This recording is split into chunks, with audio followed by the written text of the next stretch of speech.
स्वतंत्रता दिवस के अवसर पर संपूर्ण देशवासियों को स्वतंत्रता दिवस की शुभकामनाएं देता हूं और उन अगणित स्वतंत्रता सेनानियों ने जिन्होंने अपने संपूर्ण जीवन और समस्त मधुर मनोभावों की आहुति दी, उनको समर्पित करता हूं दिनकर जी की उस कविता की पंक्ति से कि जो चढ़ गए पुण्य वेदी पर लिए बिना गर्दन का मोल, कलम आज उनकी जय बोल, और उन्हीं को मैं समर्पित करता हूं आज आपका हल्ला बोल। संघ पर क्यों बोला गया उस मंच से? इस पर 2 लाइन का एक जवाब। वो कह रहे हैं कि आरएसएस को वहां से क्यों, लाल किले के प्राचीर से क्या क्यों बिल्कुल, राष्ट्रीय स्वयंसेवक संघ एक ऐसा संगठन है जिसमें अपना सर्वस्व निछावर करके मैं विनम्रता और दृढ़ता से पूछता हूं, आज के भारत में जब नमस्कार दोस्तों, मैं सुनील, आप देख रहे हैं क्विक रिएक्शंस में आप सबका एक बार फिर से स्वागत है। आज का वीडियो है सुधांशु त्रिवेदी ने आलोक शर्मा को ऐसे धो दिया है। आज़ादी किसने दिलाए? ये लोग कांग्रेसी वाले लोग आज़ादी के बारे में हमने दिलाया बोल के आज आखिरकार सुधांशु त्रिवेदी ने इनका पोल खोल दिया। चलिए, वीडियो अच्छा लगा तो प्लीज़ लाइक शेयर और सब्सक्राइब करना। जो भी आपके मन में थॉट्स हो कमेंट में बता के जाइए। चलिए वीडियो देखते हैं।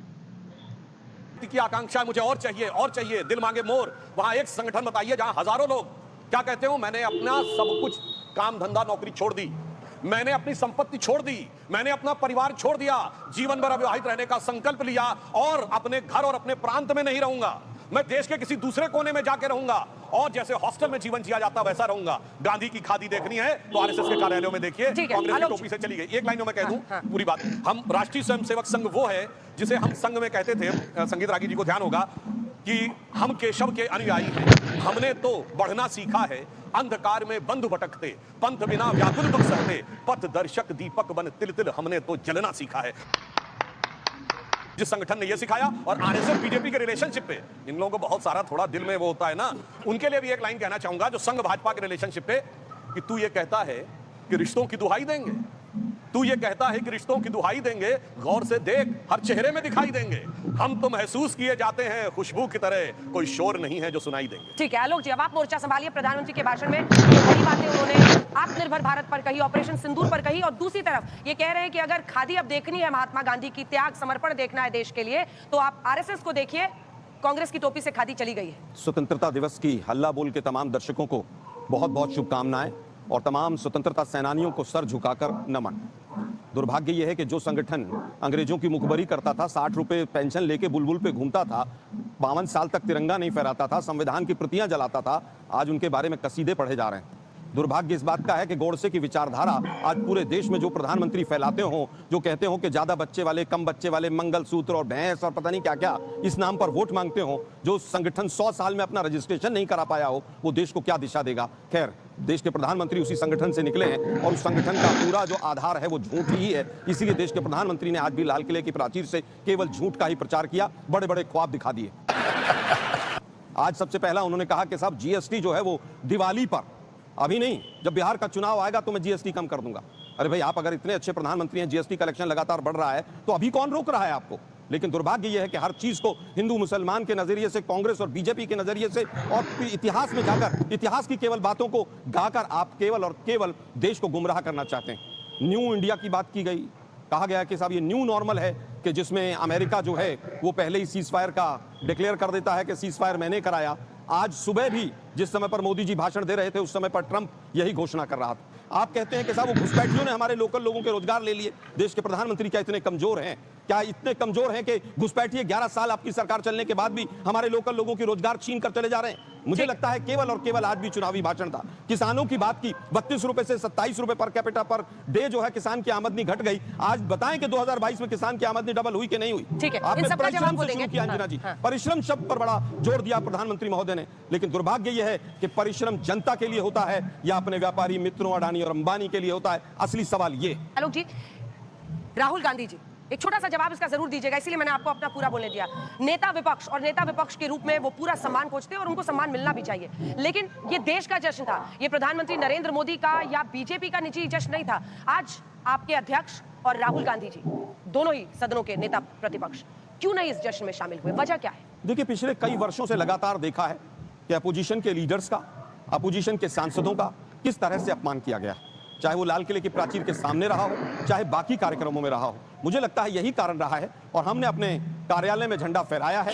तमाम मुख्यमंत्रियों ने, तमाम नेताओं ने, बीजेपी के भी अपने अपने राज्यों में अपनी अपनी कंस्टिट्यूएंसीज में झंडा फहराया है। ठीक। नड्डा जी ने भी शायद अपने घर पर या कार्यालय पर झंडा फहराया है। तो मुझे नहीं लगता कि कोई विवाद का विषय है। इसमें कोई विवाद नहीं है सुधांशु जी, बिल्कुल जल्दी से किसी बात भी रूप पूरी में कोई कीजिए। विवाद नहीं है। हाँ, ठीक है, दुर्भाग्य जवाब तो यह है कि चोरी की सरकार चलाने वाले लोग, स्वतंत्रता को छीनने वाले लोग आज स्वतंत्रता दिवस पर बड़ी बड़ी बातें कर रहे हैं। ठीक है, अभी बदत है भाई, अभी बदत है। इसको चुनावी भाषण वो कह रहे हैं सब बिहार के लिए आप लोग कर रहे हैं और जो तमाम उनकी बातें, और राहुल जी पर मुझे उन्होंने लगता कहा है कि ये कि- विवाद का विषय ही नहीं है। मुझे लगता है आज के दिन बेहतर होता, 363 दिन रखने चाहिए हमें राजनीतिक आरोप प्रत्यारोप के लिए। 15 अगस्त 26 जनवरी को मेरे विचार से कुछ कोहेरेंस दिखाना चाहिए। परंतु जो आपने कहा, मैं समझ सकता हूं विवशता कि वो खड़गे जी जिनके घुटनों में कोई तकलीफ नहीं होती है, चुनाव आयोग में जाकर नारे लगाने और धरने देने में उनके घुटनों में तकलीफ होने लगती है 15 अगस्त को आने में। और वो राहुल गांधी जी, वो महात्मा गांधी जो प्रोटोकॉल को पूरी तरह दरकिनार करते थे कि वो थर्ड एसी, उस जमाने में थर्ड एसी नहीं, सॉरी थर्ड क्लास होता था, अब तो थर्ड क्लास होता ही नहीं है, उसमें चलते थे, जो तन के ऊपर एक छोटी सी धोती और लपेट कर चलते थे। आज उनके जो एकमेव स्वयंभू उत्तराधिकारी ये कहते हैं कि प्रोटोकॉल बड़ा है मेरे लिए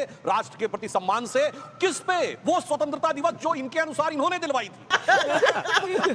अब मुझे लगता है देश को भली भांति इसको इनके समझना चाहिए। अनुसार अब इनकी बात इन्होंने का कैसे आरोप दिलाया? करते सब लोगों ने इन्होंने कहा, मिलके प्रधानमंत्री जी ने कहा जीएसटी हम दिवाली बताएंगे, इसमें हिंदू मुसलमान कहां से आ गया भाई? स्वतंत्र होने का निर्णय लिया, फिर बाद में एक दूसरे के साथ दिया, भागी लिए स्वतंत्रता संग्राम में, तब स्वतंत्रता में। इनका क्या है हाल? व्यापार और लक्ष्मी जी की बोलते तो मान लेते क्या कोई? मगर गुलामी की मानसिकता इस देश में कैसे पैबस्त थी? दिवाली पे जाना चाहिए फिर। नहीं सुनिए, मैं आप हाँ मतलब आप कुछ भी मत कहिए प्रभु, जो सच्चाई है उसको बताइए कि चुनाव पे वोट लेना इसलिए जीएसटी कम करना है। अब बजट इन्होंने बोला तो मैं बताता हूं। भारत का इतिहास में भारत का बजट 1947 से 97 तक शाम 5 बजे आता था। क्यों? क्योंकि अंग्रेजों ने तय किया था कि लंदन के टाइम के हिसाब से जब 11 बजेंगे शाम 5 बजे आएगा। गुलामी की मानसिकता 50 साल रही, अटल जी के टाइम में सुबह 11 बजे आना शुरू हुआ। अब आइए, भारत का बजट मोदी जी के आने से पहले 1 मार्च को आता था। क्यों? क्योंकि लंदन में मौसम 1 मार्च के महीने में बर्फ पिघलती है, काम करने का होता है, मगर हमारे तो मानसून आ जाता है मई के एंड में। इसलिए मोदी जी ने एक गुलामी की मानसिकता कहां तक बैठी हुई थी इस देश ने पूरी तरीके से देखा है। अब बताता हूं, इनको बड़ी प्रॉब्लम है राष्ट्रीय स्वयंसेवक संघ से। तो मैं पूछना चाहता हूं मेरे भाई, आज बताइए वनवासी क्षेत्रों में, आज ट्राइबल्स की बहुत बात करते हैं, वनवासी क्षेत्रों में काम करने वाला एक संगठन बताइए, सबसे बड़ा संगठन वनवासी कल्याण आश्रम।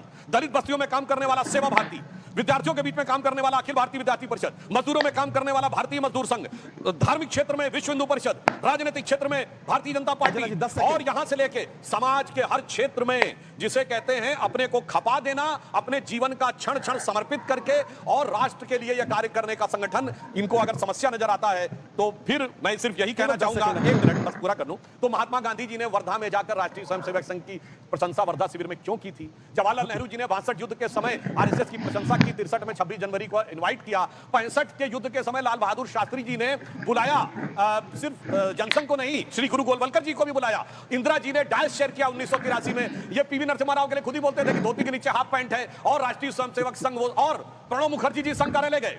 प्रॉब्लम कांग्रेस के नेतृत्व नहीं थी, राहुल सोनिया के बीच में प्रॉब्लम आ गई है इनके दौर में। और मैं कहना चाहता हूं, संघ वो संस्कार देता है, विपक्ष के नेताओं को जो सम्मान मिला है इनके नेताओं के, मैं बाकी पार्टियों को छोड़ दीजिए, प्रणब मुखर्जी जी को भारत रत्न, आपके राष्ट्रपति रहे हैं, भारत के राष्ट्रपति भी रहे हैं, श्री पीवी नरसिम्हा राव को भारत रत्न, आपकी पार्टी के अध्यक्ष और वो रहे हैं, मदन मोहन मालवीय आपकी पार्टी के रहे हैं, सरदार पटेल की सबसे बड़ी मूर्ति एस.सी. जमीर उनको दिया है पद्म अवार्ड, तरुण गोगोई को दिया है।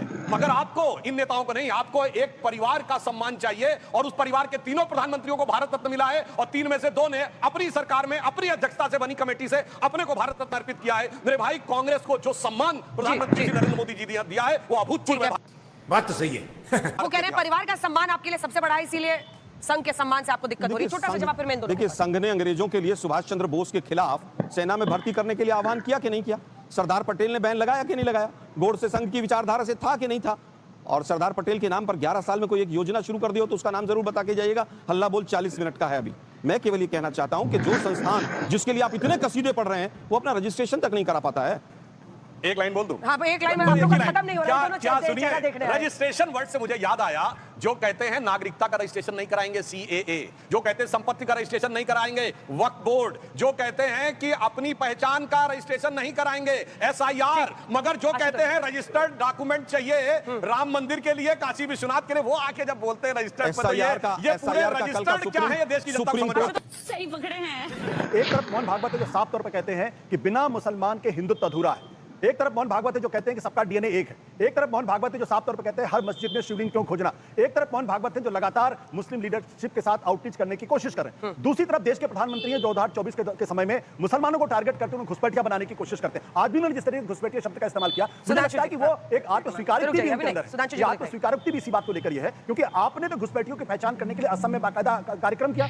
जब उन घुसपैठियों की पहचान हो गई 20 लाख के आसपास, तो आपने क्यों नहीं उसको इंप्लीमेंट करने की कोशिश की? कितनी बार आपने बांग्लादेश के पास गए और आपने कहा कितने घुसपैठिया हमारे आए हैं, चाहे वो हिंदू या मुसलमान। देखिए मुझे इससे कोई फर्क नहीं पड़ता, जो हिंदू आजादी के समय में पाकिस्तान में रह गए या बांग्लादेश में रह गए, मेरी उनके साथ किसी तरीके की कोई सहानुभूति नहीं है। मेरी सहानुभूति उन लोगों के साथ है जिन्होंने आजादी के समय भारत में रहना पसंद किया, चाहे वो हिंदू हो, चाहे मुसलमान हो, चाहे सिख हो, पारसी। मेरा सवाल इस बात को लेकर यह है, और उन्होंने ये चुना ना सुधांशु जी, उन्होंने ये चुना कि हमको भारत अपना देश मानना है। मेरे लिए चिंता का सबब यह है कि अगर दो वरिष्ठतम लोग चिंता का सबब यह है कि अगर दो वरिष्ठतम लोग संगीत मेरी चिंता इस बात को लेकर यह है कि अगर एक विचार परिवार के अगर दो शीर्ष पुरुष अगर आपस में लड़ रहे हैं, मोहन भागवत और नरेंद्र मोदी की लड़ाई, मुझे बोलने दीजिए ना। हाँ मुझे बोलने दीजिए, मैं तो नहीं कह रहा आपकी समझ है, अरे मुझे तो बोलने दीजिए ना। तो मुझे इस बात को लेकर चिंता होती है, ये जो अंदरूनी संघर्ष है कहीं ये कोई दूसरा रूप अख्तियार ना करे। ये वैचारिक संघर्ष भी है, ये सांगठनिक संघर्ष भी है और ये व्यक्तिगत ईगो का भी मामला। सुधांशु अभी मजा आएगा ना भिड़ो। देखिए जो आशुतोष जी ने बोला, प्रबुद्ध होकर एक बहुत गलत बात बोली कि जो लोग वहां रह गए उनके साथ कोई सहानुभूति नहीं है। सितंबर 1947 में महात्मा गांधी ने बाकायदा स्टेटमेंट दिया है कि जो हिंदू और सिख पाकिस्तान में रह गए हैं वो जब भी भारत आना चाहें, भारत सरकार की स्टेटमेंट दिया है कि जो हिंदू और सिख पाकिस्तान में रह गए हैं वो जब भी भारत आना चाहें, भारत सरकार की जिम्मेदारी है कि वो उनकी सारी कुशल क्षेम करे, आने वाले वर्षों में भी जब भी आना चाहें, चूंकि वो वहां पर अपनी मर्जी से नहीं थे, वो इस विभाजन के पक्ष में नहीं थे।